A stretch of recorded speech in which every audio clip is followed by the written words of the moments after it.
नमस्ते। तो अभी आपने फर्स्ट पार्ट में देख लिया है कि बेसिक फोटो इलेक्ट्रिक इफेक्ट क्या है, फोटो इलेक्ट्रॉन्स क्या होते हैं, डेफिनेशन हमने देख लिया है। ठीक है, तो थोड़ा सा बता देता हूँ मैं आपको कि फोटो इलेक्ट्रिक इफेक्ट का जो ऑब्जर्वेशन है वो बहुत पहले कर लिया गया था, ये अराउंड 1886-87 के आसपास। एग्जैक्ट डेट आप एनसीईआरटी में देख सकते हैं। एंड फटाफट से नाम आप सुन लो जो साइंटिस्ट इस पर काम किए हैं।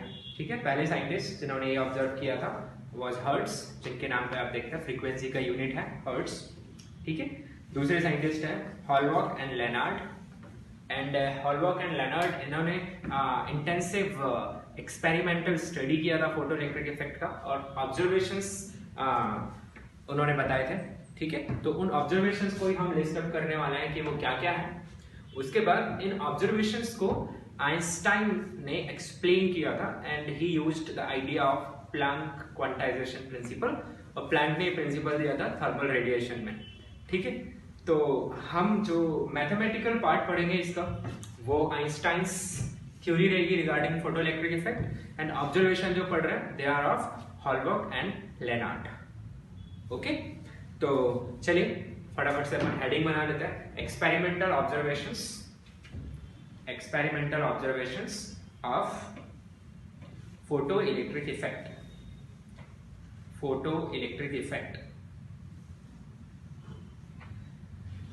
तो एक सर्किट हमें समझना है, देख लीजिए वो सर्किट क्या क्या रहेगा। You have a metallic plate, इस तरीके से मेटेलिक प्लेट रखा हुआ है। Okay, so this is the metallic plate and light is incidenting on it. Light की कुछ फ्रीक्वेंसी है और कुछ वेवलेंथ है, and then there is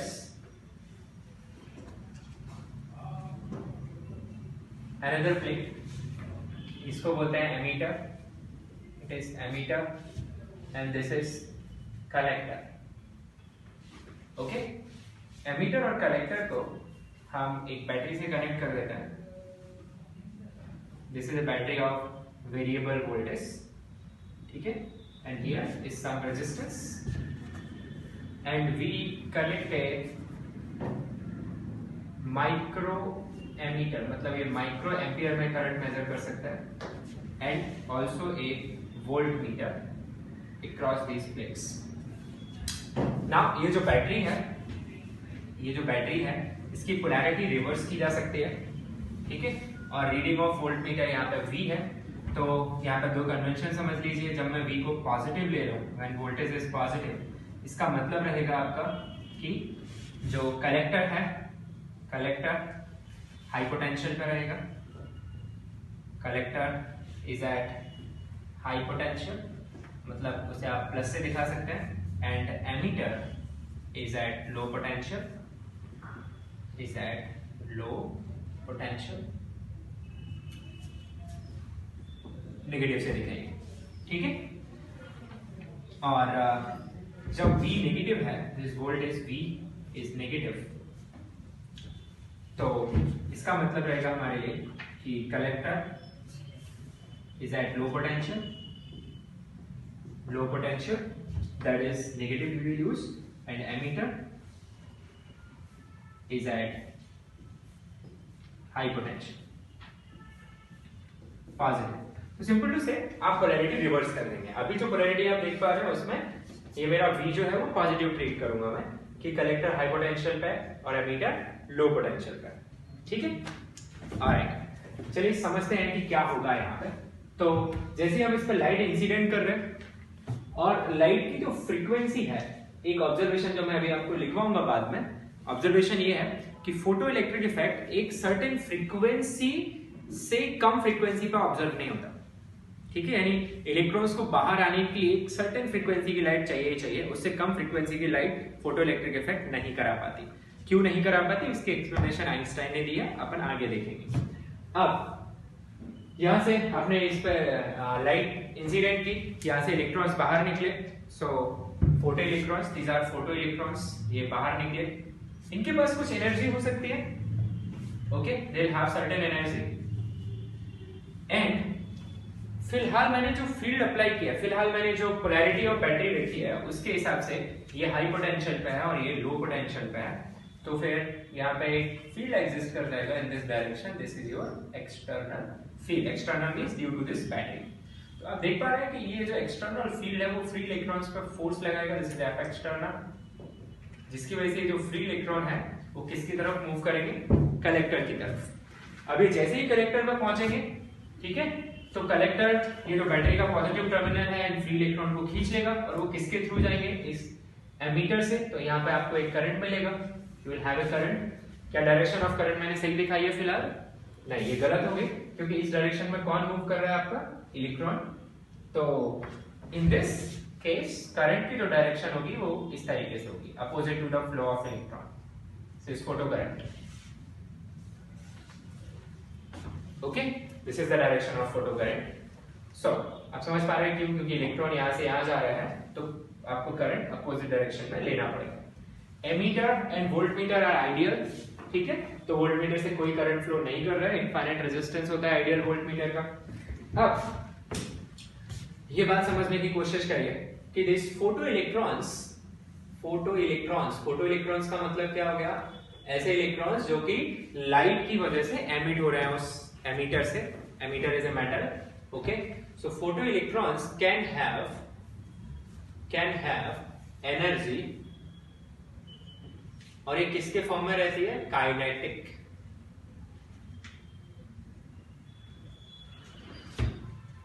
Any can have energy of any value from 0 to maximum, ये आपको आगे क्लैरिफिकेशन मिल जाएगा कि ऐसा क्यों है, ठीक है। तो अब आप सोचिए कि यहां से जो एनर्जी एब्जॉर्ब हुई है ना, इलेक्ट्रॉन ने एनर्जी एब्जॉर्ब की, तो फ्री इलेक्ट्रॉन मेटल के अंदर है। अब वो इलेक्ट्रॉन एनर्जी लेके बाहर निकलना चाह रहा है, पर इस मेटल के अंदर बहुत सारे फ्री इलेक्ट्रॉन्स हैं, आयंस हैं, लैटिस स्ट्रक्चर है, तो जो इलेक्ट्रॉन बाहर निकलना चाह रहा है वो उनसे टकरा सकता है, कोलाइड कर सकता है, और वो कोलिजन में एनर्जी क्या कर सकता है? लूज कर सकता है। यस, अगर उसने कोलिजन में इतनी एनर्जी लूज कर दी कि उसके पास वर्क फंक्शन के बराबर एनर्जी भी नहीं रही, तो वो बाहर नहीं आ पाएगा, क्योंकि एक मिनिमम एनर्जी जो बाहर आने के लिए वो कितनी चाहिए? वर्क फंक्शन चाहिए ही चाहिए, ठीक है।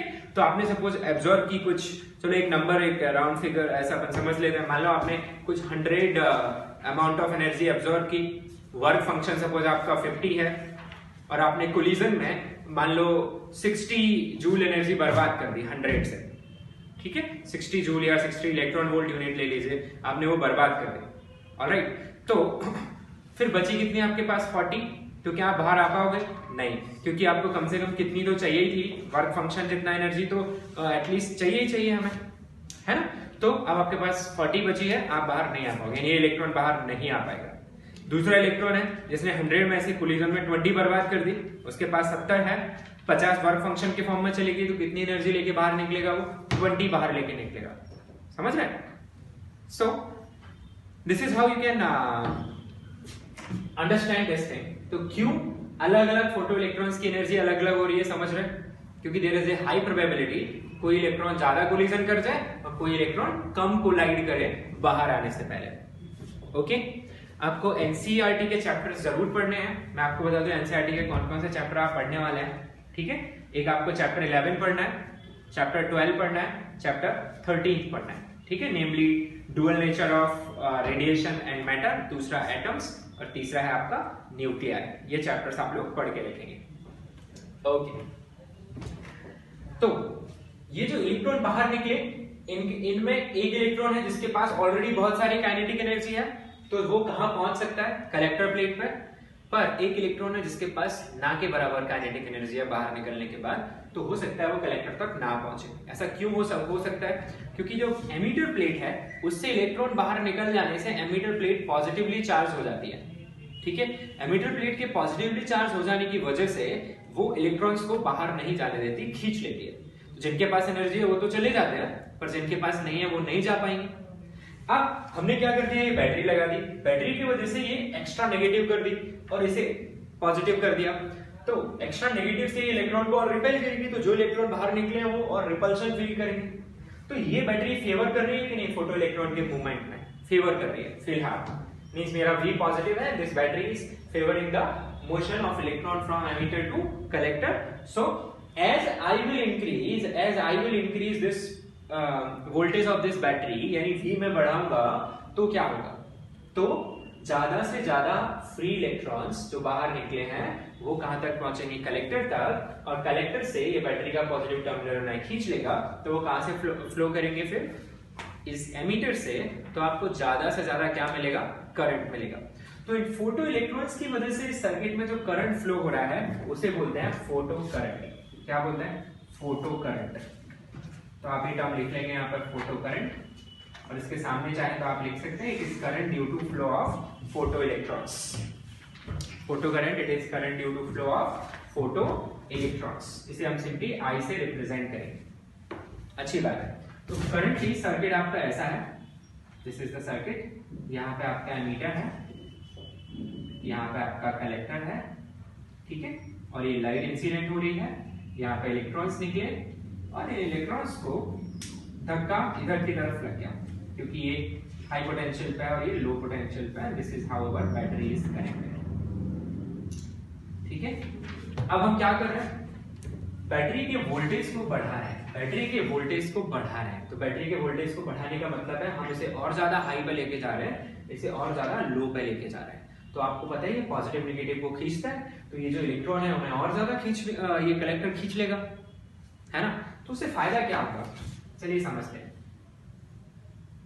उससे फायदा ये होगा, देखिए कि सपोज मान लो इस लाइट की वजह से पर सेकेंड 100 इलेक्ट्रॉन्स एमिट हो रहे हैं। ठीक है, पर सेकेंड कितने इलेक्ट्रॉन एमिट हो रहे हैं? 100। मान लो जब V की वैल्यू कम है तो 20 इलेक्ट्रॉन कहां तक पहुंच जा रहा है? आपके कलेक्टर तक। ठीक है, 80 नहीं पहुंच पा रहा है, 80 वापस लौट आ रहे हैं एमीटर पर। आपने V बढ़ाया तो 40 पहुंच गए, आपने V और बढ़ाया तो 60 पहुंच गए, आपने V और बढ़ाया 90 पहुंच गए, और बढ़ाया 100 पहुंच गए, आपने और बढ़ाया, तो अब एमिट ही टोटल कितने हो रहे थे? 100 ही हो रहे थे। तो ज्यादा से ज्यादा कितने जा सकते हैं? 100 ही जा सकते हैं। तो क्या आप ये वोल्टेज बढ़ाते रहोगे तो number of electrons flowing per second बढ़ता रहेगा? हाँ, कुछ लिमिट तक, पर उसके बाद आप V बढ़ाते रहिए, ये फोटो करंट बढ़ने वाला नहीं है। ठीक है, इसका मतलब जैसे ही V बढ़ाते हैं फोटो करंट बढ़ता है, पर एक सर्टेन वैल्यू के बाद वो बढ़ना बंद कर देता है, और वो जो सर्टेन वैल्यू है उसे नाम देते हैं अपन सैचुरेशन करंट। क्या नाम देते हैं? Saturation current. ठीक है, okay. So this certain value is called saturation photocurrent, और इस saturation photocurrent को रिप्रेजेंट करते हैं अपन IS से। इसके बारे में जरूर लिखें, saturation current लिखिए। When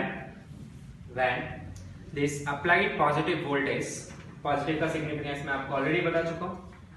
पॉजिटिव वोल्टेज अप्लाई कर रहे हैं तो फेवरेबल है फोटो इलेक्ट्रॉन्स के लिए। When this applied positive voltage is increased, then photocurrent increases,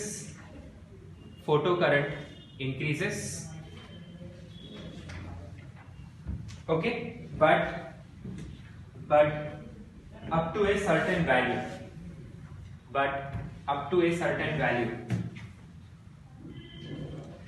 and that after that it becomes constant, मतलब V आप बढ़ाते रहिए पर करंट बढ़ना बंद हो जाता है, and that value is called saturation photocurrent।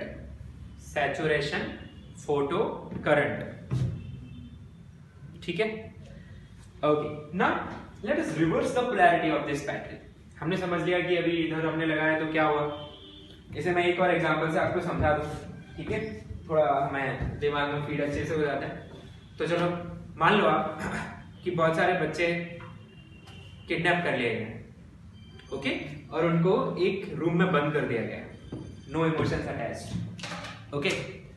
सो अब बाहर एक गार्ड बैठा हुआ, ओके, और उस गार्ड बड़ा ईमानदार गार्ड है, उसका फिक्स फी है 50 रुपए। ठीक है, आप 50 रुपए दो, बाहर के लोग नहीं दे सकते, देना किसे पड़ेगा?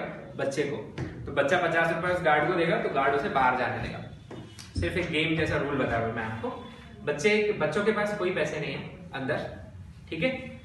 तो मान लो आप रेस्क्यू टीम से बिलोंग करते हो और आपने देखा कि अच्छा this is the rule here, आप रूल ब्रेक नहीं कर सकते, you can't kill the guard and rescue the children, ऐसा नहीं पॉसिबल है, ठीक है। आप क्या करोगे? आपने ऐसे हेलीकॉप्टर से पैसों की बारिश करवा दी, खुला हुआ ग्राउंड है मान लो, ठीक है। तो बच्चों के पास कुछ पैसे आ गए, बहुत भीड़ है, किसी को कुछ मिला, किसी को कुछ मिला, और उन लोगों ने कलेक्ट कर लिए वो पैसे। ओके, तो जिनके पास 50 रुपए या 50 से ज्यादा की राशि जमा हो गई है, वो लोग बाहर आने की कोशिश करेंगे, वो भाग रहे हैं। जिनके पास कुछ नहीं है वो छीन सकते हैं, मतलब वो समझ लो आपकी कोलिजन हो रहा है इलेक्ट्रॉन का, तो उसमें एनर्जी लॉस हो जा रही है। तो किसी बच्चे को 60 रुपए मिले थे, उससे 30 किसी ने छीन लिए, तो जिसने छीने वो भी बाहर नहीं जा पाएगा, और जिसके पास रह गए वो भी नहीं जा पाएगा, क्योंकि जाने के लिए कितना तो चाहिए आपको, 50 चाहिए, ठीक है। तो अब वो लोग बाहर निकलते हैं। कुछ एक ऐसे होंगे डॉन टाइप के बच्चे जो ज्यादा पैसे इकट्ठे कर लिए और उन्होंने गार्ड को 50 रुपए दे दिया। मान लो उसने 80 रुपए इकट्ठे कर लिए थे, 50 गार्ड को दे दिए, कितने बच गए उसके पास? 30।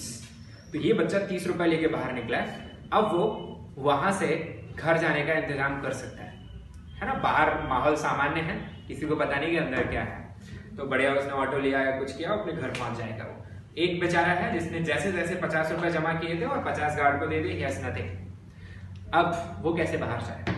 वो ज्यादा देर वहां खड़ा रहेगा तो गार्ड का रूल है कि वो फिर अंदर उस बच्चे को वापस अंदर बंद कर देगा। ओके, सो कुछ ऐसा ही यहाँ पे होता है कि जो कमजोर इलेक्ट्रॉन्स हैं, मतलब जिनके पास एनर्जी कम है, उसे एमिटर प्लेट वापस खींच लेती है।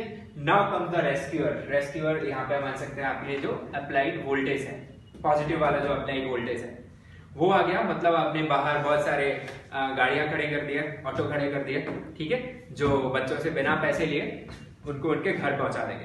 तो क्या होगा? आपने सबको 4 ऑटो खड़े किए, पर एक दिन में 10 ऑटो वाली पॉपुलेशन बाहर निकलती है। 4 को तो आप पहुंचा दोगे, 6 बच जाएंगे, वो अंदर चले जाएंगे वापस से। आपने फिर 5 ऑटो कर दिए तो ज्यादा बच्चे घर पहुंचेंगे, 6 कर दिए और पहुंचेंगे, आपने 10 कर दिए और पहुंचेंगे, आपने 11 कर दिए, तब भी उतने ही पहुंचेंगे जितने 10 में पहुंच रहे थे, क्योंकि बाहर ही उतने ही आ पा रहे हैं, है ना। अच्छा, आप चाहते हो ज्यादा बच्चे बाहर, मैं ज्यादा बच्चों को रेस्क्यू करूं तो आपको और पैसों की बारिश करानी पड़ेगी उधर। मतलब क्या बढ़ाना पड़ेगा? ये लाइट। समझ में आ रहा है? थोड़ा थोड़ा आप रिलेट कर सकते हैं कि कितने बच्चे बाहर निकलेंगे, ये किससे डिसाइड हो रहा है? लाइट से डिसाइड हो रहा है। और कितने बच्चे घर पहुंचेंगे, उसमें किसका रोल है? दिस अप्लाइड वोल्टेज का। तो सैचुरेशन करंट कौन सी स्टेट है? जिसमें जितने बच्चे बाहर आ पा रहे हैं उन सबको आप कहां पहुंचा दे रहे हो? घर पहुंचा दे रहे हो। That is the saturation current thing. Now let's reverse the condition, ठीक है। अब आप उतने दयालु नहीं है, आप क्रूअल हैं और, ठीक है। तो अब आपने क्या किया? एक गार्ड की बजाय आपने अलग अलग लेवल्स बना दिए, एक वॉल, दूसरी वॉल, और सभी पे गार्ड बिठा दिया आपने, ठीक है। तो अब हमने क्या किया? इसको रिवर्स कर दिया। रिवर्स कर दिया तो ये हाई और ये लो कर दिया, तो ये हाई हो गया और ये लो हो गया। अच्छी बात, इलेक्ट्रिक फील्ड ने भी अपनी डायरेक्शन बदल ली, फोर्स ने भी अपनी डायरेक्शन बदल ली। फोर्स भी अब इन पे इधर लगने लगा। अब क्या होगा? कम बच्चे निकलेंगे या कम घर पहुंचेंगे? बच्चे निकल तो उतने ही रहे, पैसों की बारिश तो उतनी हो रही है, ठीक है, लाइट वैसी ही है, पर जो बच्चे बाहर निकल रहे हैं, अब बाहर पहरा और ज्यादा कड़क हो गया है, ज्यादा गार्ड आ गए हैं। सो अब क्या होगा? जो बच्चे ज्यादा पैसे लेके निकले हैं वो तो हो सकता है 2-1 अपने घर पहुंच भी जाएं, सारे गार्ड को पैसे दे दे वो, पर अब प्रोबेबिलिटी कम हो गई कि अब बाहर निकलने वालों में से भी कम ही बच्चे घर पहुंचेंगे। मतलब जो इलेक्ट्रॉन एमिट हो रहे हैं उनमें से कम ही इलेक्ट्रॉन कलेक्टर प्लेट तक पहुंच पाएंगे, क्योंकि अब ये अपोजिशन वाला फील्ड लग गया। ओके, सो ये मेरा जो फोटो करंट है वो और कम हो जाएगा। मैंने गार्ड और बढ़ा दिए और कम हो जाएगा, मैंने गार्ड और बढ़ा दिए और कम हो जाएगा। गार्ड बढ़ाने से मतलब है कि ये जो अप्लाइड वोल्टेज है V, और ये V अभी क्या हो चुका है? नेगेटिव। बैटरी छोड़ दीजिए, अपन सीधा यहाँ का वोल्टेज की बात करते हैं। ये V अब नेगेटिव हो चुका है। नेगेटिव मतलब आपका कलेक्टर जो है वो लो पोटेंशियल पे चला गया या हाई पोटेंशियल पे चला गया, और आप इसको बढ़ाते जा रहे हैं, नेगेटिव में बढ़ाते जा रहे हैं। तो एक समय आएगा जब आपका मैक्सिमम एनर्जी के साथ जो इलेक्ट्रॉन बाहर निकला था वो भी कलेक्टर प्लेट तक नहीं पहुंच पाएगा। यस, इसका मतलब वहां पे आपका ये जो फोटो करंट है वो कितना हो जाएगा, 0। अच्छा, आप गार्ड और बढ़ा दो, then you are doing the waste of resources। अब जो मोस्ट पावरफुल बच्चा है वो भी नहीं पहुंच पा रहा है घर अपने, तो और गार्ड बढ़ाने से क्या फायदा है? समझ में आ रही है? तो what is the situation here कि आपने नेगेटिव वोल्टेज इतना कर दिया है कि अब मैक्सिमम काइनेटिक एनर्जी का इलेक्ट्रॉन भी नहीं पहुंच पा रहा है, जस्ट वो नहीं पहुंच पा रहा है। ठीक है, उससे आपने थोड़ा सा नेगेटिव वोल्टेज कम किया तो कौन पहुंचने लगेगा? मैक्सिमम काइनेटिक एनर्जी वाला पहुंचने लगेगा। ठीक है, तो इस नेगेटिव पोटेंशियल को जिस पर मैक्सिमम काइनेटिक एनर्जी वाला इलेक्ट्रॉन भी जस्ट नहीं पहुंच पा रहा है उसे बोलते हैं stopping potential. So third term which we have to talk here is called the stopping potential. Stopping potential.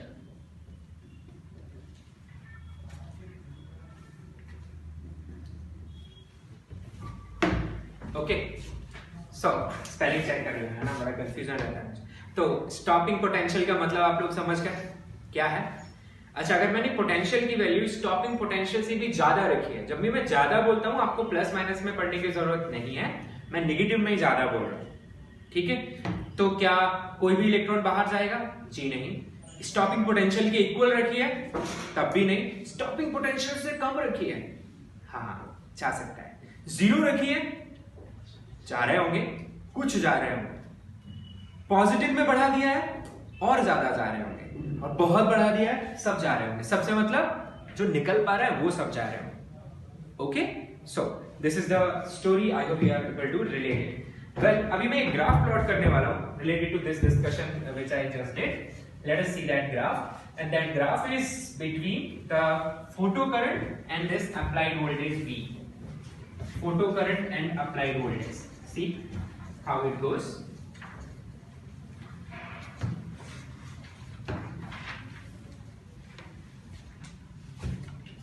Graph between photo current, this is I, and the voltage V.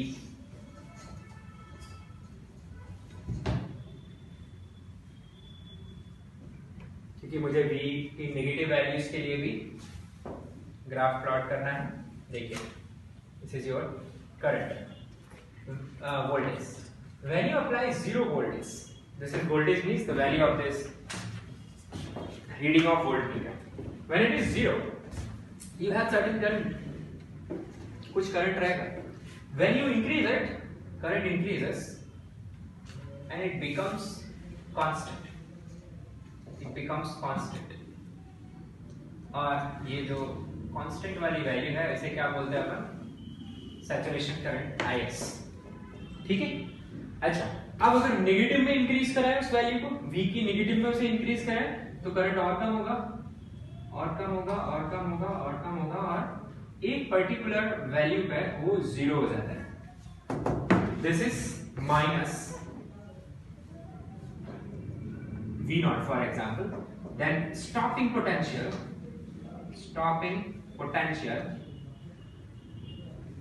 Vs, stopping potential का symbol Vs है, it is V0। तो अगर आपको बोल रहा है कि suppose stopping potential in a photoelectric setup is 10 volt, इसका मतलब आप 10 वोल्ट कैसी पोलैरिटी में कनेक्ट करेंगे? 10 वोल्ट अपोजिट पोलैरिटी में, जिससे कि आपका एमीटर हाई पोटेंशियल पर है, कलेक्टर लो पोटेंशियल पर है। ठीक है, और इन दोनों के बीच में पोटेंशियल डिफरेंस कितना है? 10 वोल्ट। तो ऐसा होने पे आपका मैक्सिमम काइनेटिक एनर्जी इलेक्ट्रॉन भी वहां नहीं जा पा रहा है। अब काम करते हैं अपन, पैसे थोड़े ज्यादा बारिश कराते हैं, और ज्यादा पैसे की बारिश कराते हैं, तो क्या होगा? ज्यादा बच्चे बाहर आएंगे, है ना? और ज्यादा बच्चे बाहर आएंगे तो सैचुरेशन करंट ज्यादा होगा कि नहीं? सपोज पहले 100 आ रहे थे, अब टोटल बाहर मान लो अब 200 आ रहे हैं, तो आप पॉजिटिव वोल्टेज बढ़ा के आप 200 बच्चों को घर पहुंचा सकते हो, तो आपका सैचुरेशन करंट बढ़ जाएगा। Yes, okay, so saturation current will be more. अच्छी बात है। इसे मैं IS1 बोल देता हूं, this is your IS2। Well, but experimentally ये ऑब्जर्व किया गया कि अगर आप एमिटेड फोटो इलेक्ट्रॉन्स की संख्या बढ़ा देते हैं, ठीक है, एमिटेड फोटो इलेक्ट्रॉन्स की संख्या किस पर डिपेंड करेगी? वो डिपेंड करती है इंटेंसिटी पे। आगे मैं रिलेट करवाऊंगा क्यों। एक टर्म है intensity. What is intensity? You understand? Intensity is power per unit area. Intensity due to a point source is inversely proportional to square of distance of source and the point of observation. You know that, yes? So, intensity जितनी ज्यादा रहेगी उतने ज्यादा क्या रहता है? Photo electrons emit होते हैं। मतलब आप लिख सकते हैं number of photo electrons, you may write it as a note there, number of photo electrons emitted per unit time is directly proportional to intensity. Number of photoelectrons emitted per unit time is directly proportional to intensity. ठीक है, तो नीचे लिखिए, now if intensity is increased, आप intensity कैसे बढ़ाएंगे? Suppose ये light किसी सोर्स से आ रही है, यहाँ पे सोर्स है, तो आप उस सोर्स को मेटल प्लेट के पास ले आएंगे या फिर मेटल प्लेट को सोर्स के पास ले जाएंगे, तो डिस्टेंस कम हो जाएगी, तो क्या बढ़ जाएगी? इंटेंसिटी बढ़ जाएगी। ठीक है, तो हम लिख रहे हैं if intensity of light is increased but frequency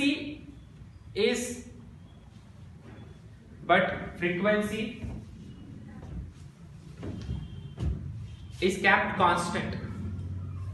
मतलब सपोज मेरे पास एक मोनोक्रोमेटिक लाइट का सोर्स है, कोई लेजर है, ठीक है, तो मैं उसमें एक फ्रीक्वेंसी होगी, एक वेवलेंथ होगी, मैंने वो फिक्स रखा है, सिर्फ उस लेजर को मेटल प्लेट के और पास ला दिया है, तो क्या बढ़ गई है वहां पे?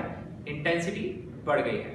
तो समझ में आ रहा है? कोई भी सोर्स के पास में लाएंगे तो इंटेंसिटी बढ़ जाएगी। So if I increase the intensity keeping the frequency same, then this is the kind of graph we get experimentally.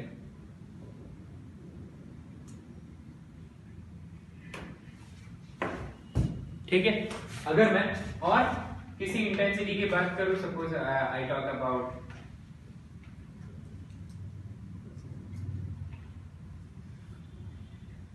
This is IS3, this intensity is I1, this intensity is I2, this intensity is I3, then I1 is greater than I2 is greater than I3. Means as intensity is increased, saturation current increases. क्योंकि intensity increase होने का मतलब हो गया ज्यादा बच्चे बाहर आ रहे हैं, ज्यादा बच्चे बाहर आ रहे हैं, तो जितने बाहर आ रहे हैं उन सबको घर पहुंचा दो, तो वो सैचुरेशन करंट के करस्पॉन्डिंग होता है, तो आपका सैचुरेशन करंट भी बढ़ जा रहा है। बट क्या चेंज नहीं हो रहा? What is not changing? Stopping potential change नहीं हो रहा है, क्योंकि स्टॉपिंग पोटेंशियल संख्या पर डिपेंड नहीं कर रहा था। स्टॉपिंग पोटेंशियल सारे बच्चे कितने निकल रहे हैं इस पर डिपेंड नहीं कर रहा था। स्टॉपिंग पोटेंशियल किस पर डिपेंड कर रहा था? कि ऐसा बच्चा जो ज्यादा से ज्यादा पैसे लेके बाहर निकला है, उसके ज्यादा से ज्यादा पैसे पर डिपेंड कर रहा था। यानी मैक्सिमम काइनेटिक एनर्जी इलेक्ट्रॉन के पास कितनी काइनेटिक एनर्जी है, यानी जो फोटो इलेक्ट्रॉन्स है उनमें से ज्यादा काइनेटिक एनर्जी किसके पास है और कितनी है? तो जितनी ज्यादा काइनेटिक एनर्जी है उतनी ज्यादा ही क्या रखनी पड़ेगी आपको? स्टॉपिंग पोटेंशियल अपोजिट में, क्योंकि रोकना है आपको। Getting out? ठीक है, तो stopping potential does not depend on intensity. This is the observation here. देख लीजिए, stopping potential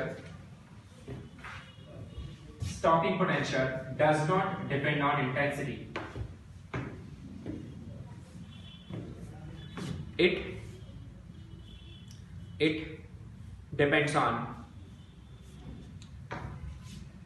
it depends on maximum kinetic energy.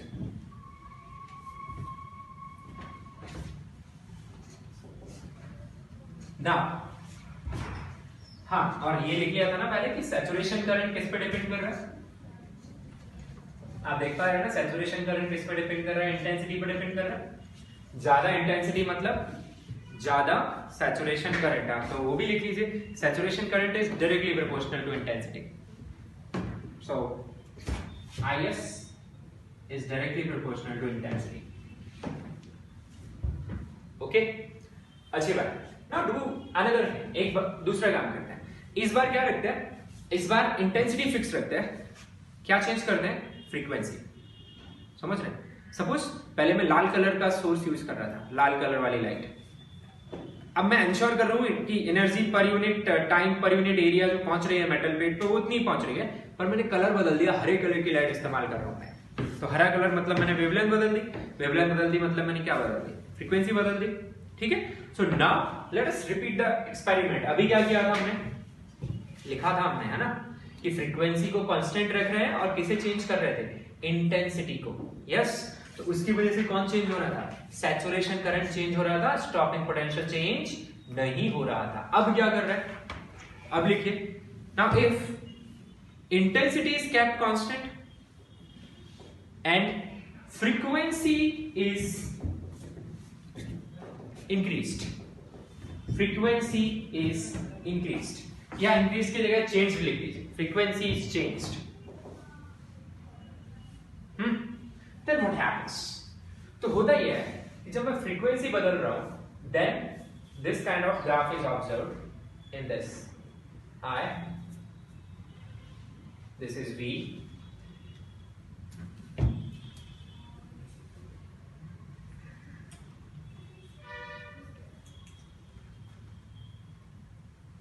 this is V01,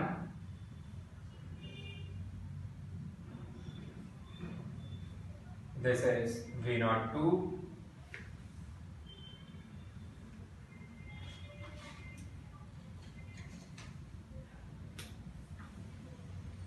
this is V03. Minus तो क्यों लगा रहा है आपको समझ में आ रहा है?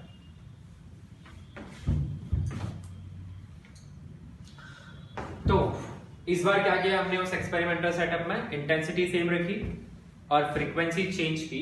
This is what I am getting. तो ये जो V01 आया है वो आया है मेरी फ्रीक्वेंसी F1 पे. अच्छा, फ्रीक्वेंसी के लिए आपको F सिंबल भी दिख सकता है और न्यू सिंबल भी दिख सकता है. ठीक है, तो घबराने की बात नहीं है. और सपोज ये आया मेरे पास फ्रीक्वेंसी F2 पे और ये आया मेरे पास फ्रीक्वेंसी F3 पे. तो बताओ मुझे इन तीनों में मैक्सिमम काइनेटिक एनर्जी किसके पास रही होगी? कौन से केस के पास? जिसकी स्टॉपिंग पोटेंशियल सबसे ज्यादा है. किसकी स्टॉपिंग पोटेंशियल सबसे ज्यादा है? 3 की. मैं बोल रहा हूँ माइनस का मतलब कम नहीं है यहाँ पे. ओके, माइनस सिर्फ अपोजिट पोलैरिटी बता रहा है. ठीक है, तो हम देख सकते हैं कि V03 जो नंबर है वो सबसे बड़ी है, V02 सबसे छोटी है, सॉरी बीच में है, और सबसे छोटी है V01. These are respective stopping potentials. इसके हिसाब से अपन लिख सकते हैं कि, और ये ऑब्जर्वेशन है कि F3 सबसे ज्यादा है, F2 सबसे ज्यादा है, F1 सबसे कम है. इसका मतलब जितनी ज्यादा फ्रीक्वेंसी रखते हैं उतनी ज्यादा हमें क्या लगती है? स्टॉपिंग पोटेंशियल लगती है. मतलब मैं अगर वायलेट कलर इस्तेमाल करूँ एक फोटोइलेक्ट्रिक इफेक्ट में, वहां पे कुछ स्टॉपिंग पोटेंशियल आ रही है, और फिर मैं रेड कलर इस्तेमाल करूं तो वहां की स्टॉपिंग पोटेंशियल वायलेट की स्टॉपिंग पोटेंशियल से ज्यादा आएगी या कम आएगी? So here the thing is directly related to the frequency. तो लाल की फ्रीक्वेंसी कम है वायलेट के कंपैरिजन में, वेवलेंथ ज्यादा है. ओके, तो लाल की फ्रीक्वेंसी कम है, तो लाल कलर जब आप इस्तेमाल करोगे तो स्टॉपिंग पोटेंशियल भी क्या आएगी? कम आएगी. यानी फोटो करंट जीरो करने के लिए आपको ज्यादा नेगेटिव में जाने की जरूरत नहीं पड़ेगी. I hope you are able to understand till here the idea of stopping potential, the idea of saturation current. One more thing is observed here. If, लिख लीजिए इसे, ये ग्राफ बनाने के बाद, ये नोट करने के बाद आप लिखने वाले हैं. If frequency of light is decreased below a certain value,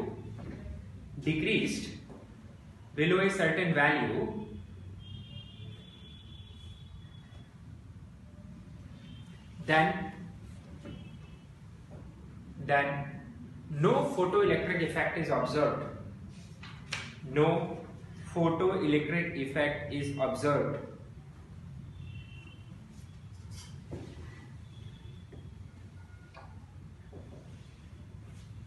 And that certain minimum frequency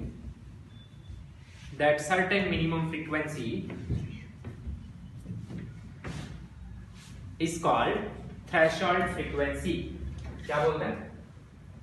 ये टर्म आपने पहले भी कभी सुना होगा।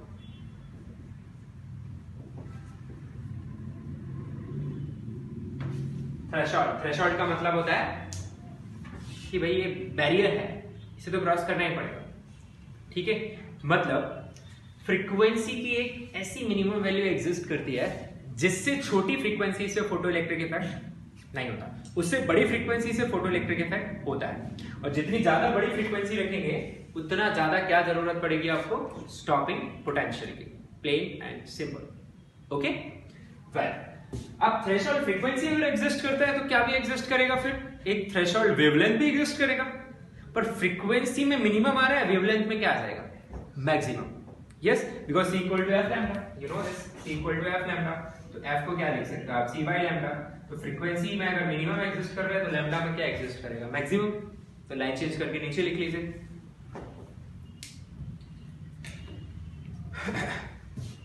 लिख लीजिए the maximum wavelength of incident light, maximum wavelength of incident light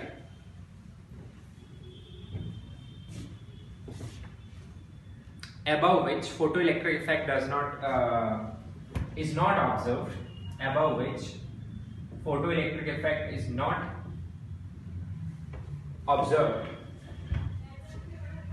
होता ही नहीं है। ओके, इलेक्ट्रॉन ही बाहर नहीं निकलते, ये हमारी इनकैपेबिलिटी नहीं है कि हम ऑब्जर्व नहीं कर पा रहे, इट्स नॉट द केस। या photoelectric effect does not happen, ये भी लिख सकते हो आप। Okay, is called threshold, is called threshold wavelength, threshold wavelength. तो एक ही पॉइंट में दोनों को समराइज कर सकते हो कि अगर लाइट की फ्रीक्वेंसी f है और आप चाहते हो कि इस पर क्या हो, फोटो इलेक्ट्रिक इफेक्ट हो, तो इसे किससे बड़ा होना चाहिए, थ्रेशोल्ड से, ठीक है। तो when frequency of incident light is greater than और equal to FTH, then only photo electric effect will be there, and when lambda is less than और इक्वल टू लैम्डा TH, दोनों equivalent condition, lambda is less than और equal to lambda TH, तो फिर क्या होगा, photo electric effect होगा। ये लिख लेना नीचे कि if a light having frequency f and wavelength lambda is able to produce photoelectric effect on a matter, photoelectric effect in a matter, then f must be greater than or equal to FTH and lambda must be less than or equal to lambda TH, ठीक है। Okay, अब इनमें relation भी लिख लो, FTH और lambda TH में क्या होगा, आपका जो FTH है it will be equal to C divided by lambda TH। C मतलब speed of light in vacuum और एयर। ओके,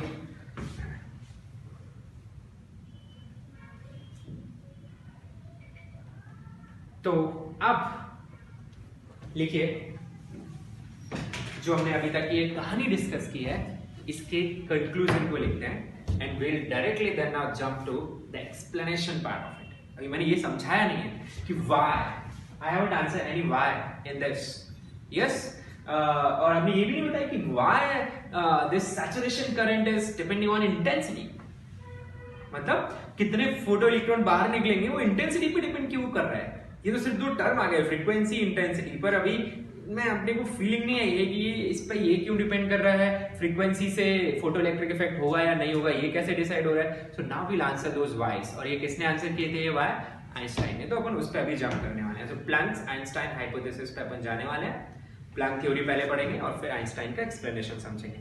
ओके, तो फिलहाल के लिए फटाफट से अपन लिख लेते हैं conclusion of experimental observations, conclusions of experimental observation।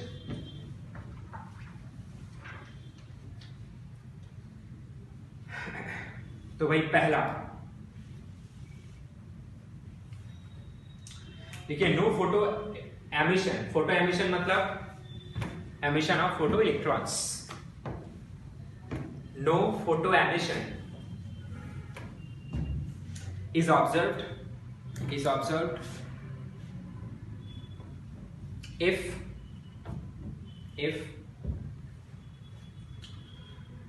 frequency of incident light is less than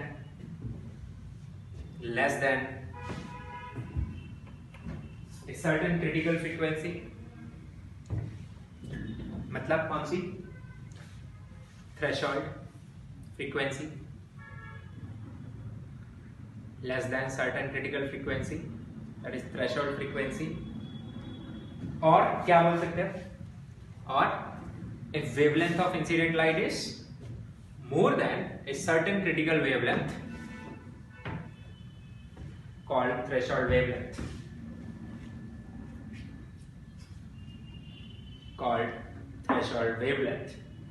ये था पहला ऑब्जर्वेशन, ठीक है,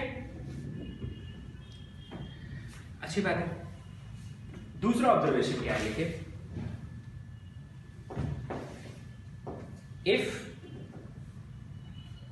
if light having frequency greater than threshold frequency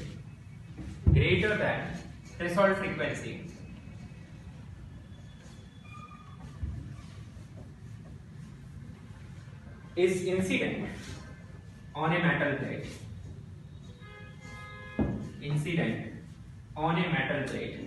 then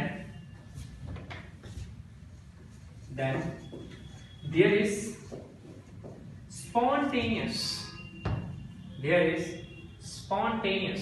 मतलब जैसे ही लाइट इंसिडेंट हुई फटाफट इलेक्ट्रॉन बाहर, नो डिले। आप स्पॉन्टेनियस के पीछे लिख सकते हैं no delay. spontaneous emission of photoelectrons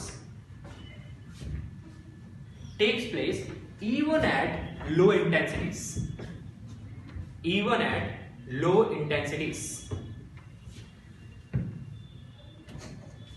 मतलब क्या है? इंटेंसिटी आप समझते हैं, ब्राइटनेस से उसे लिंक अप कर सकते हैं आप, ब्राइटनेस से। तो आपके पास एक लाल कलर का सोर्स है ना, लाल लाइट निकल रही है उसमें से, अपन विजुअल की टर्म्स में ही समझ लेते हैं। और एक मेरे पास नीले कलर का है, लाल और नीला उठा लेते हैं अपन। नीला हो गया हाई फ्रीक्वेंसी, लाल हो गया low frequency comparatively. Yes, wave cure आपको याद ही हो गया। सो नीला हो गया आपका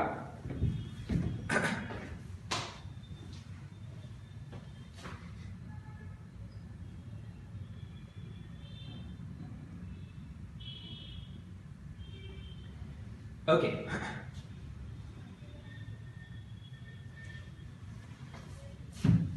Let me put my phone on charging.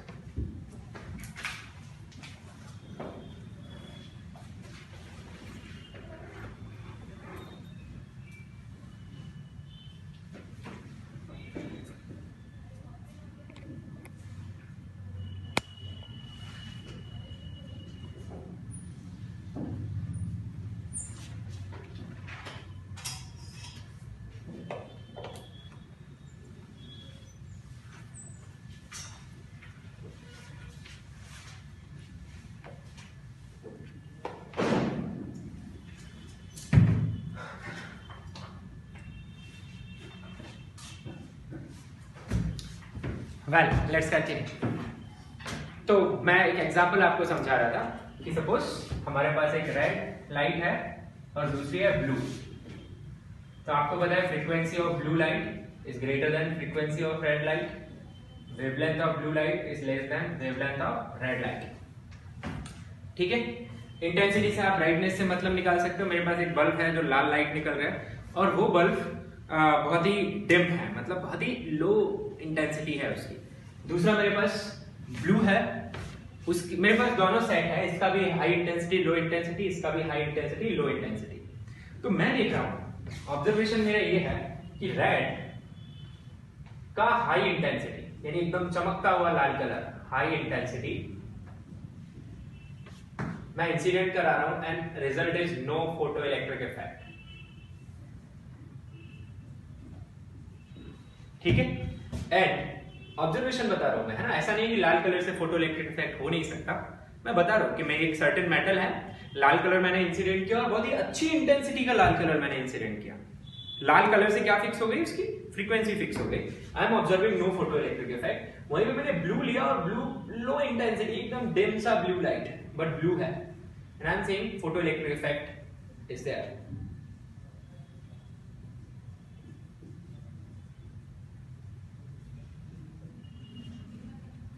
ये एक ऑब्जर्वेशन है और ये बड़ा अजीब सा ऑब्जर्वेशन है जिसे वेव थ्योरी एक्सप्लेन नहीं कर पाती। मैं अभी समझाऊंगा क्यों। ठीक है, मतलब low frequency high intensity, may be there is no photo electric effect. High frequency low intensity photo electric effect हो रहा है। यानी फोटो इलेक्ट्रिक इफेक्ट के होने ना होने में इंटेंसिटी का कोई रोल नहीं है। ठीक है, अच्छा ब्लू लाइट ले लूं हाई इंटेंसिटी की, फोटो इलेक्ट्रिक इफेक्ट बिल्कुल होता है, ये भी होता है, सेम रिजल्ट। और मैं रेड लाइट लो इंटेंसिटी ले लूं तो फोटो इलेक्ट्रिक इफेक्ट नहीं होता है। ओके, मतलब क्या हो गया, लो फ्रीक्वेंसी, अब आप कैसी भी इंटेंसिटी रख लो फोटो इलेक्ट्रिक इफेक्ट नहीं हो रहा है यहाँ पे। हाई फ्रीक्वेंसी कैसी भी इंटेंसिटी रख लूं फोटो इलेक्ट्रिक इफेक्ट हो रहा है। यानी फोटो इलेक्ट्रिक इफेक्ट का होना ना होना किस बात पर निर्भर नहीं कर रहा है, इंटेंसिटी पर निर्भर नहीं कर रहा है। तो इंटेंसिटी क्या है बेसिकली, क्या ये बता सकते हो आप मुझे कि क्या नीला कलर लाल कलर से कम इंटेंस हो सकता है? हो सकता है। क्या नीला कलर लाल कलर से ज्यादा इंटेंस हो सकता है?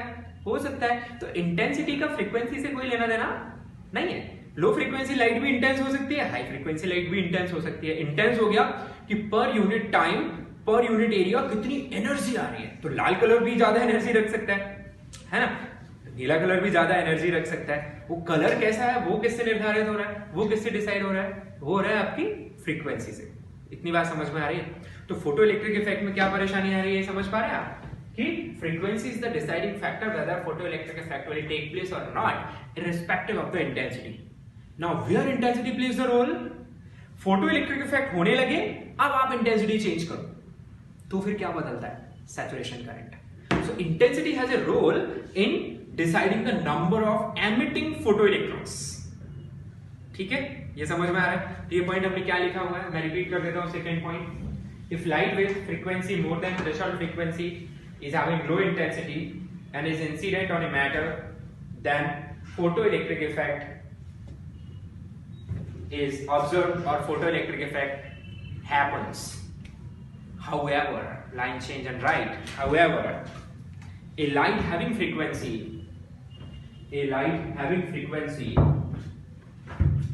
less than threshold frequency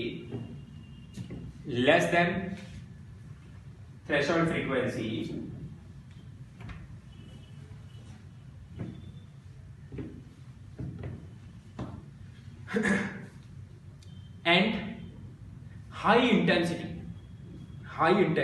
मैंने हाई भी रख दी, ठीक है, is incident on a metal, then no photoelectric effect happens. No photoelectric effect happens. For example, ये है, मैं वापस रिपीट कर दूं, मैं ये नहीं बोल रहा हूं कि रेड कलर कभी फोटो इलेक्ट्रिक इफेक्ट नहीं करा सकता। I am not saying that. Okay, मैं सिर्फ बोल रहा हूं कि मेरा ये ऑब्जर्वेशन है, मान लो मैंने किसी मेटल के साथ किया कि लाल से नहीं हो रहा है फोटो इलेक्ट्रिक इफेक्ट और नीले से हो रहा है। लाल की दोनों इंटेंसिटी पर नहीं हो रहा है और नीले की दोनों इंटेंसिटी पर हो रहा है। ठीक है, ये एक ऑब्जर्वेशन है। तो कितने ऑब्जर्वेशन हो गए अपने टोटल? अभी मैंने 2 ऑब्जर्वेशन रख लिए। ठीक है, तो एक और ऑब्जर्वेशन आप लिख सकते हैं, वो क्या रहेगा कि वैसे हम लिख चुके हैं, मत लिखो। वो यही है कि अगर मेरी फ्रीक्वेंसी थ्रेशोल्ड से ज्यादा है तो कोई भी इंटेंसिटी बनी रहे, क्या होता है, फोटो इलेक्ट्रिक इफेक्ट होता है। इसे चाहो तो आप तीसरे पॉइंट के जैसे भी लिख सकते हो। तो इन ऑब्जर्वेशंस को वेव थ्योरी नहीं समझा पाई। आपको याद दिला दूं, अभी ये भी अपने वेव ऑप्टिक्स खत्म किया है थोड़े टाइम पहले, तो मैंने क्या समझाया आपको। पहले माना था कि जो लाइट है वो पार्टिकल है, फिर माना कि लाइट क्या है, वेव। यानी इंटरफेरेंस और डिफ्रैक्शन एक्सपेरिमेंट्स ने ये ठप्पा लगा दिया कि लाइट क्या है, वेव है। और मैक्सवेल ने भी पूरा मैथमेटिक्स भी डिफाइन कर दिया इलेक्ट्रोमैग्नेटिक वेव्स के लिए। And everyone was happy with that कि लाइट वेव है। ठीक है, सारे फिनोमेना एक्सप्लेन हो रहे थे। ये आप देखिए कब की कहानियां थी, मैंने आपको स्टार्टिंग में टाइमलाइन समझाई थी 1870, 97, 1900 यानी नियर 1900 की कहानियां ये है ना। तब तक लाइट को क्या मान लिया गया था, वेव। और सब लोग भरकस प्रयास कर रहे थे, मतलब सब लोग पूरा कोशिश कर रहे थे कि किससे एक्सप्लेन करूं इसको, वेव से, क्योंकि लाइट वेव है और लाइट ही इफेक्ट करा रही है। तो सब पार्टिकल कोई सोच ही नहीं रहा था, पार्टिकल रिजेक्ट हो गया था कि लाइट पार्टिकल नहीं है। ओके, सो अब समझते हैं कि what was the challenges with the wave theory of light to justify this observation of photoelectric effect. Okay, so put it as a heading.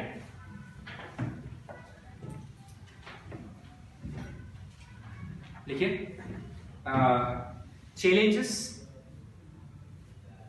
challenges of wave theory to explain observation of photoelectric effect। अभी तक Einstein picture में नहीं आया, ठीक है। ये अपन किसके observation देख रहे थे, हॉलॉक एंड लेनर्ट, उनके एक्सपेरिमेंटल ऑब्जर्वेशंस हम अभी डिस्कस कर रहे थे।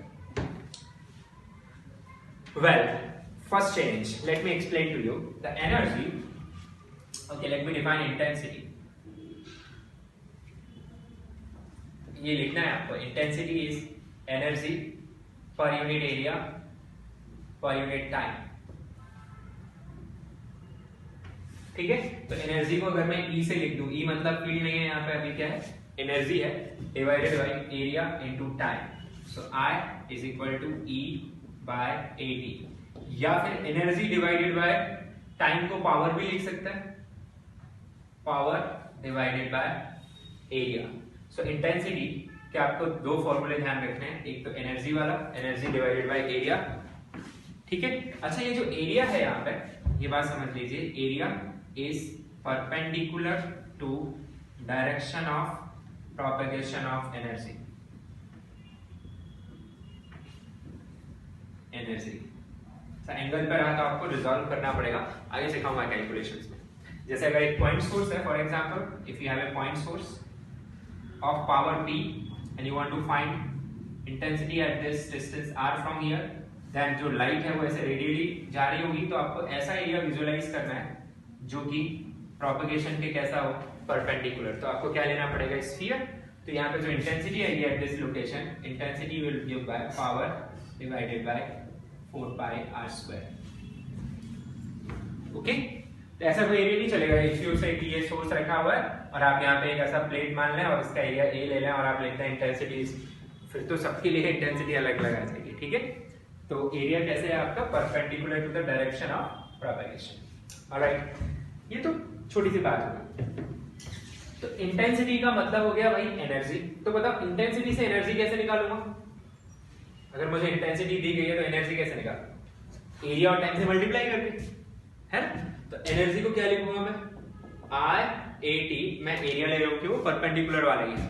तो ये मेरे पास मेटेलिक प्लेट है, this is the metallic plate, और इसके ऊपर मान लो perpendicular to this plate light incident हो रही है, इसका सर्टेन एरिया है और इस लाइट की इंटेंसिटी I है, प्लेट का एरिया A है, और आप मान रहे हैं कि I लो है, आप कैसी लाइट इंसिडेंट करा रहे हैं, लो इंटेंसिटी लाइट।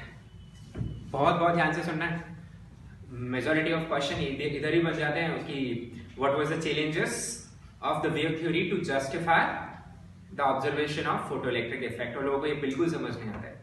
ठीक है, कंफ्यूज रहते हैं वो। इंटेंसिटी मैंने लो रखी, तो इंटेंसिटी लो रखने का मतलब आपको सिंपल से क्या, कैसे समझोगे आप इंटेंसिटी लो रखने का मतलब, इंटेंसिटी लो रखने का मतलब है कि पर यूनिट टाइम जो एनर्जी आ रही है वो कैसी आ रही है, कम आ रही है, या बोल दो सोर्स की जो पावर है वो कैसी है, कम है।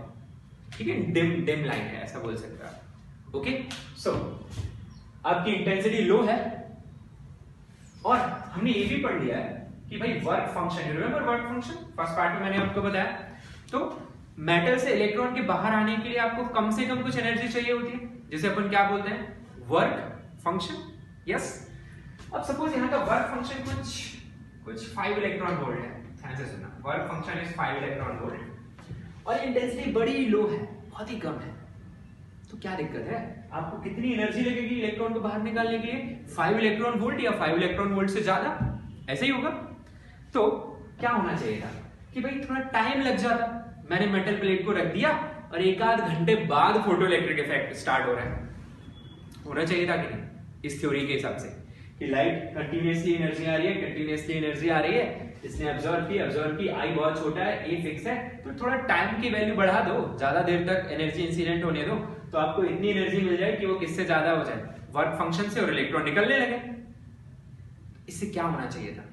इससे होना चाहिए था कि कितनी भी इंटेंसिटी हो भाई, कम हो या ज्यादा हो, फोटो इलेक्ट्रिक इफेक्ट होना तो चाहिए था, पर उसमें क्या आ जाना चाहिए था? टाइम डिलेशन, कि अगर ज्यादा इंटेंसिटी है तो फटाफट हो जाना चाहिए था, जैसे लाइट आई वैसे ही हो जाना चाहिए था, और लो इंटेंसिटी है तो फिर फोटो इलेक्ट्रिक इफेक्ट होने में क्या लगना चाहिए था? Time.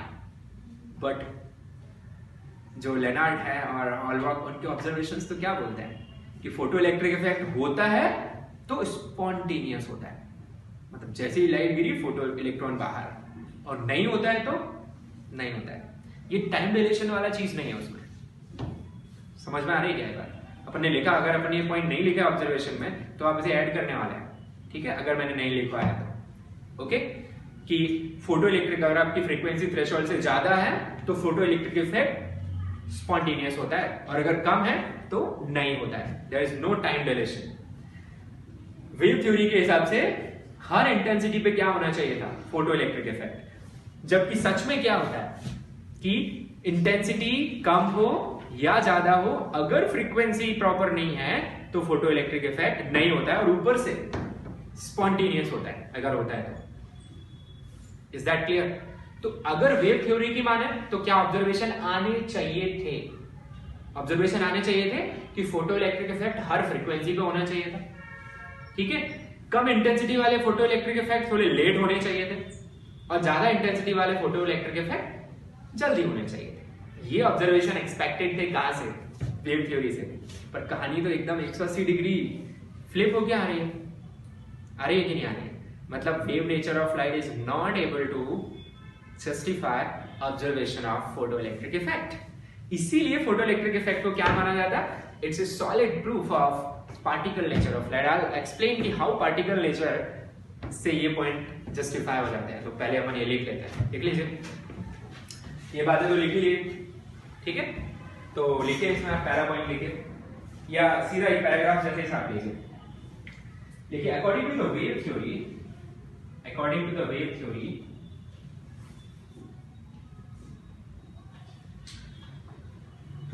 photoelectric effect should take place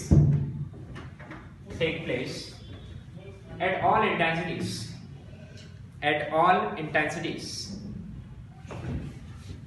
and frequencies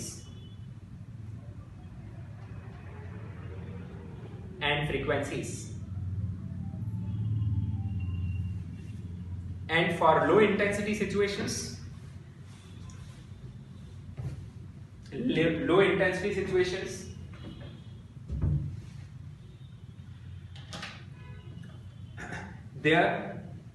there should be a time dilation, there should be a delay भी लिख सकते हो या टाइम डायलेशन लिख सकते हो in photoelectric effect, and for higher intensities photoelectric effect should start relatively faster.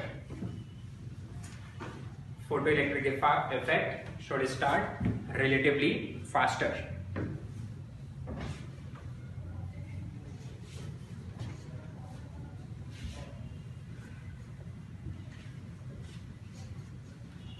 ठीक है, सो नीचे लाइन चेंज करके लिख लीजिए। So wave theory fails to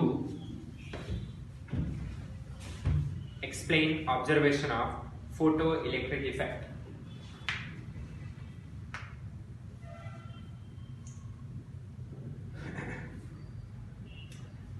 ठीक है, अब लिखते हैं Einstein's explanation of photoelectric effect. Photoelectric effect को अपन इन शॉर्ट आगे THE लिख लीजिएगा, है ना। हर बार फोटो इलेक्ट्रिक इफेक्ट लिखने की जरूरत नहीं है, या PEE भी लिख सकते हो। सो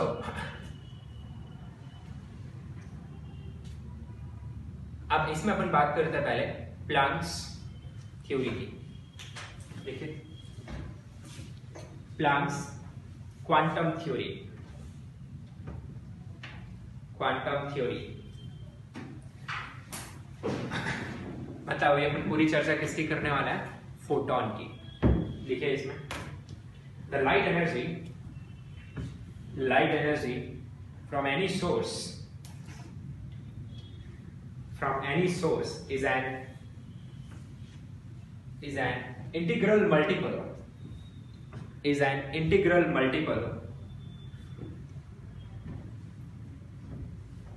of a particular energy, integral multiple of a particular energy called quanta of energy, जैसे क्वांटाइजेशन प्रिंसिपल अपन ने कहाँ पढ़ा था? इलेक्ट्रोस्टैटिक्स में चार्ज इज क्वांटाइज्ड। यस, यानी किसी बॉडी का चार्ज क्या होना चाहिए? Integral multiple of charge on electron, है ना? मिलिकन्स ने इसी प्रिंसिपल को यूज करके क्या निकाला था? इलेक्ट्रॉन के चार्ज की वैल्यू निकाली थी। ठीक है, मिलिकन्स ऑयल ड्रॉप एक्सपेरिमेंट। सो क्या बोला यहाँ पे उन्होंने कि सपोज कोई भी सोर्स है, ठीक है, कोई भी सोर्स है और सोर्स से टोटल एनर्जी किसी भी गिवन टाइम इंटरवल में कुछ E एमिट हो रही है। ओके, तो जो E है it will be equal to n into some E naught, where n is integer and E naught is that quanta of energy.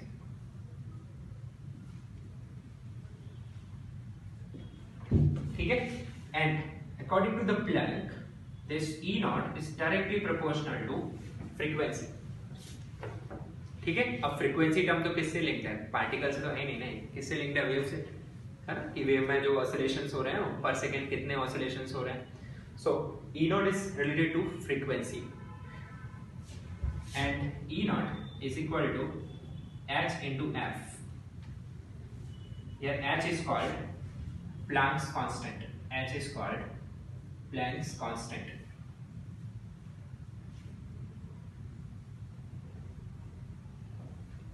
ठीक है, और h की वैल्यू मैं आपको लिखवा दूं, तो h की वैल्यू आती है आपके पास 6.63 into 10 to the power minus 34.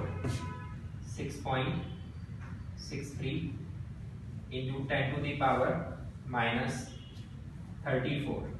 Unit आप खुद ब खुद चेक कर सकते हैं। एनर्जी की यूनिट जूल, फ्रीक्वेंसी की यूनिट 1/सेकंड, तो क्या आ जाएगी इसकी यूनिट? Joule second. ठीक है, ये ऐसा यूनिट में आ गई।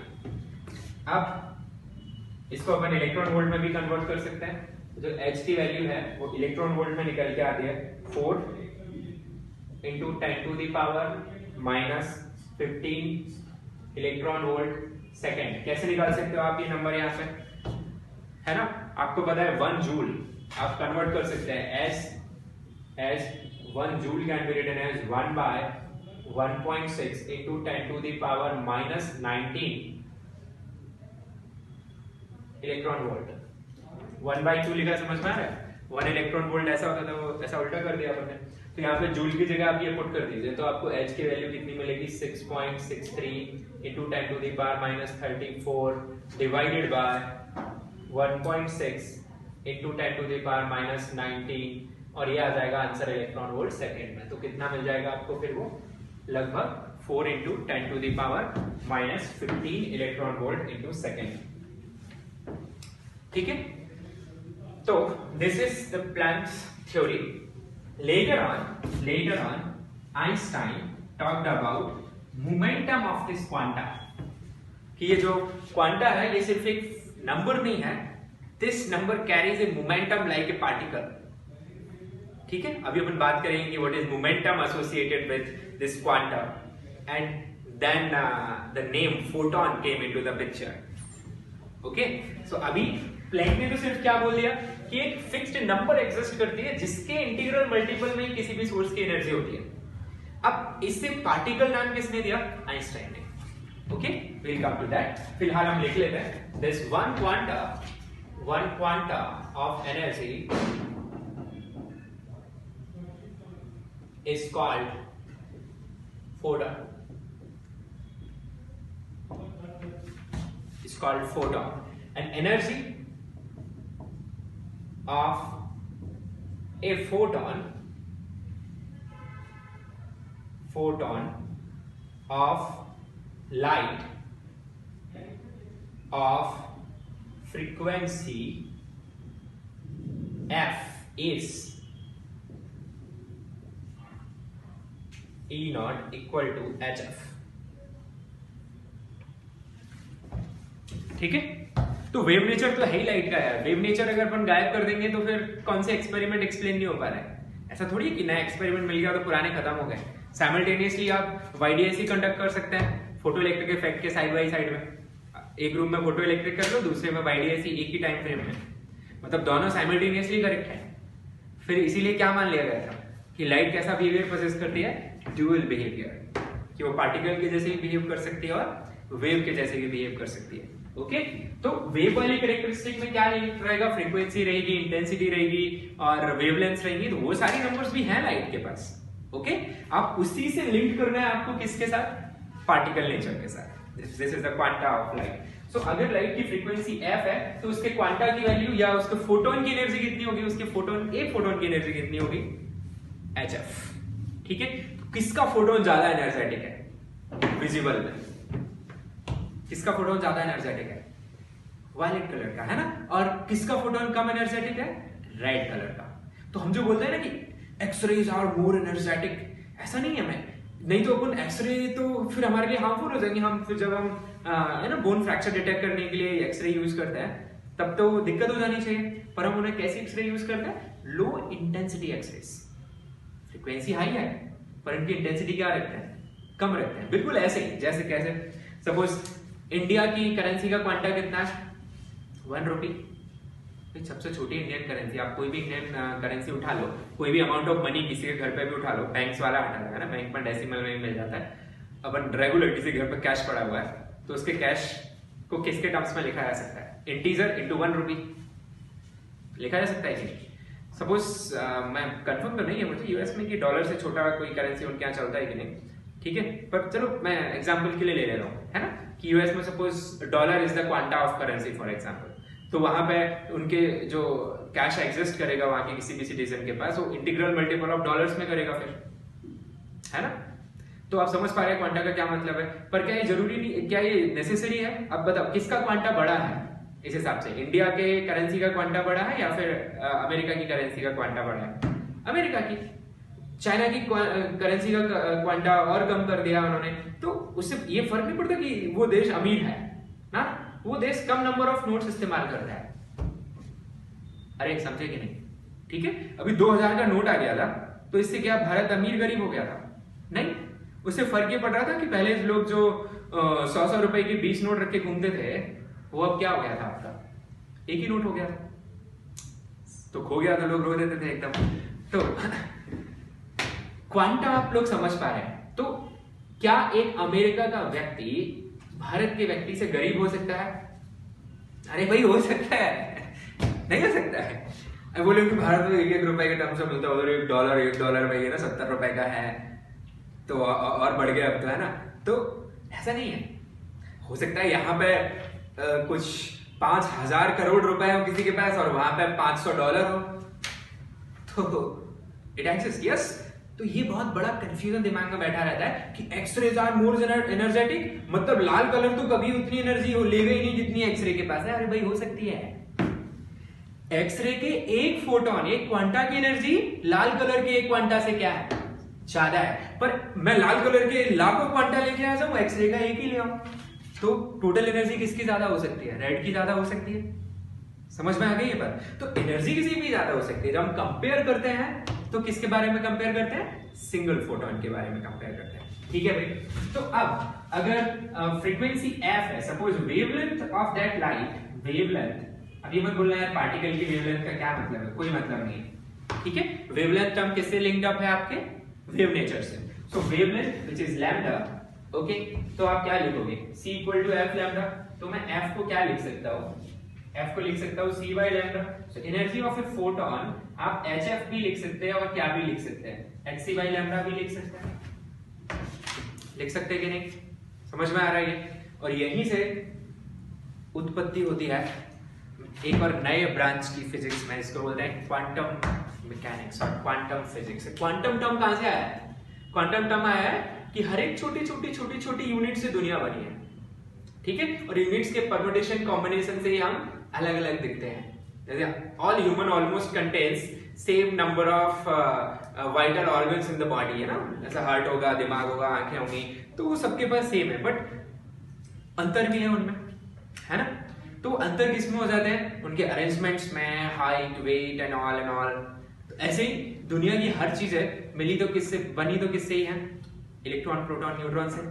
किसी के अंदर इलेक्ट्रॉन ज्यादा है, न्यूट्रॉन कम है, प्रोटॉन ज्यादा है, बस इसी के साथ तो अलग अलग एलिमेंट है और उनके बिहेवियर कितने डिफरेंट हो जाते हैं, ठीक है। आप देखिए, एक कांच है, दूसरा आयरन है, दोनों ही इलेक्ट्रॉन, प्रोटॉन, न्यूट्रॉन से बने, all together different property they possess. So what happens, basic structure वही है, पर उसी के परम्यूटेशन कॉम्बिनेशन ऐसे हैं कि आपको ओवरऑल बिहेवियर क्या दिख रहा है, डिफरेंट दिख रहा है, ठीक है। तो इसे मैं अक्सर क्लासेस में बोलता रहता हूँ कि अगर आपको खुद में एक बड़ा चेंज लाना है तो आपको अपने क्वांटा के अरेंजमेंट्स में चेंज लाना पड़ेगा, अपनी छोटी छोटी हैबिट्स को बदलना पड़ेगा, and you will be all together a different human being, okay. ऐसा बिग पिक्चर जैसा कुछ नहीं होता, सब कुछ स्टार्ट कहाँ से होता है, very small, okay. So you got it, E naught is equal to hf or hc by lambda is the energy of a photon, ठीक है। तो आप लिख लो यहाँ पे, a photon of x-ray will be more energetic than UV ray.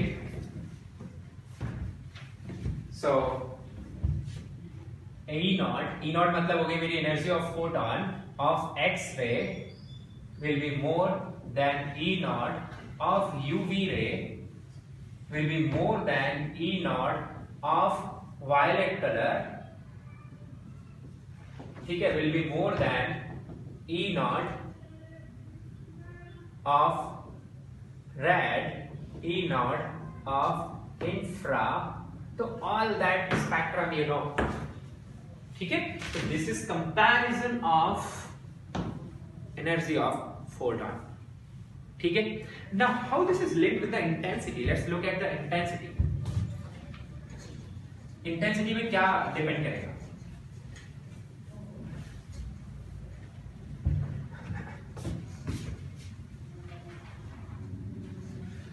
अब calculation की भी बात कर लेते हैं। H एक यूनिवर्सल कांस्टेंट है, कितनी वैल्यू रखता है ये, 6.63 10 to the power minus 34 joule second. C भी एक यूनिवर्सल कांस्टेंट है, 3 into 10 to the power 8 metre पर सेकेंड। तो इनका प्रोडक्ट भी क्या है, कांस्टेंट ही आएगा हर एक के लिए। तो अपन H into C की एक बार वैल्यू निकाल के याद कर लेते हैं, कैलकुलेशंस में फायदा है, ठीक है। तो और मोस्टली हम एनर्जीज किस में डील करने वाले हैं यहाँ पे, इलेक्ट्रॉन वोल्ट में। तो मैं आपको Hc की वैल्यू इलेक्ट्रॉन वोल्ट में बता रहा हूँ क्या आएगी, देखिए Hc व्हेन यू मल्टीप्लाई, तो it comes out to be, H की वैल्यू तो लगभग आपके पास कितनी आई है, 4 into 10 to the power minus 15 electron volt seconds, और C is 3 into 10 to the power 8 metres पर सेकेंड। ये रफली नंबर्स लिखे हुए हैं ना, these are rough। जब अपन इनको मल्टीप्लाई कर लेते हैं तो आपको नंबर किस में मिल जाएगी, you will have an electron volt meter, मैं लिखने वाला हूँ इलेक्ट्रॉन वोल्ट नैनोमीटर, ये 4 एग्जैक्ट नहीं है, आप निकाल लेना बाद में, ठीक है। तो ये जो नंबर है निकल के आता है, मैं लिख देता हूँ, it is 12431 electron volt angstrom. मतलब मैंने मीटर को किसमें बदल दिया, एंगस्ट्रॉम में, 10 to the power minus 10 वाला पार्ट। और रफली कैलकुलेशंस में हम यूज करेंगे 12400 इलेक्ट्रॉन वोल्ट एंगस्ट्रॉम, ये मैं यूज करूंगा इन कैलकुलेशंस, और ये एक्सेप्टेड है, आप यूज कर सकते हैं। उससे ज्यादा एक्यूरेट कौन सा है, 12431, पर आप ऑप्शंस के हिसाब से जा सकते हैं। तो चलो एक छोटा सा सवाल बता दो मुझे कि लाल कलर, रेड लाइट, ठीक है, ऐसा रफ नंबर ले रहा हूँ मैं, चलो लाल कलर नहीं लेते। चलो ये बताओ मुझे, 600 नैनोमीटर वेवलेंथ लाइट, ये ऑरेंज के आसपास होगी है ना। 600 nanometer wavelength light will have energy of a photon equal to, निकाल सकते हैं, use this. So what is the energy of a photon? hc by lambda. तो बिल्कुल होश में रहना है ना, वो इलेक्ट्रॉन वोल्ट एंगस्ट्रॉम में वैल्यू यूज करेंगे, और ये किस में दी गई, नैनोमीटर। सो टेक केयर, इसको भी किस में बदल लो, एंगस्ट्रॉम में। सो आपको क्या मिल जाएगा, 12400 electron volt angstrom divided by 6000 angstrom. 600 nanometer is equivalent to 6000 angstrom. सही है, ये गायब गायब, ये 2 0 गायब, ये आप 6 से कैंसिल कर सकते हैं क्या? कर सकते हैं अपन, चलो करते हैं। ये 10 बार गया, 6 से ये 2 बार गया, फिर ये लगभग 6 बार जाएगा, और ये 6 बार जाता रहेगा, ऐसा 7 लिख दिया मैं। तो इसको अपन डिवाइड करेंगे तो अपने पास कितना आ रहा है, 2.067 इलेक्ट्रॉन वोल्ट, है ना। तो आपको एक प्रैक्टिकल आइडिया लग गया कि 600 नैनोमीटर यानी ऑरेंज और येलो के बीच में कुछ होगा ये। तो इसका फोटोन किस ऑर्डर की एनर्जी प्रोसेस करता है, इलेक्ट्रॉन वोल्ट। यानी विजिबल लाइट की जो एनर्जी है वो किस ऑर्डर की आने वाली है, आपकी इलेक्ट्रॉन वोल्ट की। अल्ट्रावायलेट की energy few hundreds of electron volt में जा सकती है, यूवी की एनर्जी किलो इलेक्ट्रॉन वोल्ट्स में जा सकती है, एक्सरे की एनर्जी चली जाती है मेगा इलेक्ट्रॉन वोल्ट्स में। ठीक है, तो किसकी मतलब एक्सरे की एक फोटोन की एनर्जी। ठीक है, अच्छी बात है। अब मैं बात करने वाला हूँ, let me check the time.